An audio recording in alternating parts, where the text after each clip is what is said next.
कक्षा सप्तम विषय हिंदी पाठ 9 अभिमन्यु वध। यह पाठ महाभारत का एक बहुत ही महत्वपूर्ण प्रसंग है जिसमें अभिमन्यु वध की चर्चा की गई है। महाभारत का युद्ध 11 दिन बीत चुका था।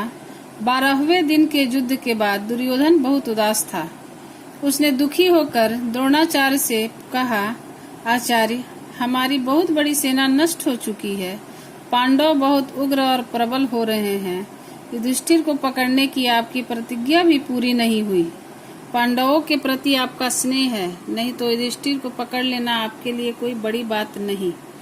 दुर्योधन की बात सुनकर द्रोणाचार्य क्षोभ एवं क्रोध से भर उठे। उन्होंने कहा, महाराज, कल हम चक्रव्यूह की रचना करेंगे। यदि अर्जुन को दूर ले जाया जाए तो हम युधिष्ठिर को पकड़ने में अवश्य सफल होंगे। चक्रव्यूह का युद्ध केवल अर्जुन को ज्ञात है।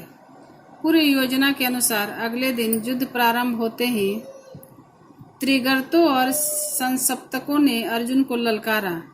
अर्जुन उनका पीछा करते हुए बहुत दूर चले गए। उसी समय कौरवों ने धर्मराज युधिष्ठिर को चक्रव्यूह के युद्ध का चुनौती भरा संदेश भेज दिया।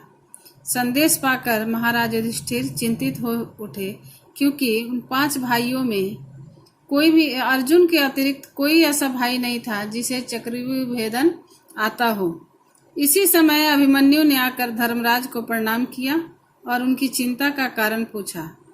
युधिष्ठिर द्वारा चक्रव्यूह के संबंध में बताने पर उसने कहा, ताऊ जी, जब मैं माँ के गर्भ में था तब एक दिन पिताजी ने चक्रव्यूह युद्ध के बारे में माँ को बताया था। मैंने गर्भ में 6 द्वारों तक युद्ध का वर्णन सुना। 7वें द्वार के युद्ध का जब वे वर्णन कर रहे थे तभी माँ को नींद आ गई और मैं आगे नहीं सुन सका। आप इस युद्ध का आमंत्रण स्वीकार कर लें, मैं इस युद्ध के लिए तैयार हूँ। अभिमन्यु के बहुत जोर देने पर युधिष्ठिर ने चक्रव्यूह भेदन का निमंत्रण स्वीकार कर लिया।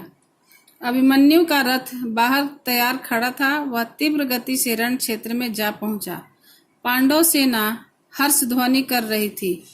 अभिमन्यु का रथ चक्रव्यूह के द्वार पर जाकर खड़ा हो गया।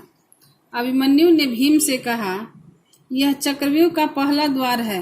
महाराज जयद्रथ इस द्वार के सहायक हैं।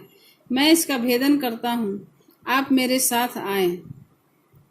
यह कहकर अभिमन्यु ने जयद्रथ पर बाण से प्रहार किया और वह चक्रव्यूह भेद कर भीतर पहुंच गया। भीम के रथ को जयद्रथ ने वहीं रोक लिया। भीम चक्रव्यूह के अंदर प्रवेश नहीं कर सके। दूसरे द्वार पर द्रोणाचार्य खड़े थे। वे बाण चलाने ही वाले थे कि अभिमन्यु ने उनका धनुष काट दिया और तीव्र गति से आगे बढ़ गया। यानी अभिमन्यु ने दूसरा द्वार भी बहुत ही बहादुरी तथा कुशलता पूर्वक पार कर लिया। तीसरे द्वार पर कर्ण थे। कर्ण को यह देखकर आश्चर्य हुआ कि अकेला अभिमन्यु जयद्रथ और द्रोणाचार्य जैसे महारथियों को परास्त कर तीसरे द्वार तक कैसे आ पहुंचा। अभिमन्यु के बाणों से कर्ण भी कुछ देर के लिए अचेत से हो गए। शेष की पढ़ाई हम अगले वीडियो में करेंगे। आज का गृह कार्य रहेगा, पाठ को ध्यान पूर्वक पढ़ें एवं शब्दार्थ को अपने उत्तर पुस्तिका में नोट करके उसको याद करें। धन्यवाद।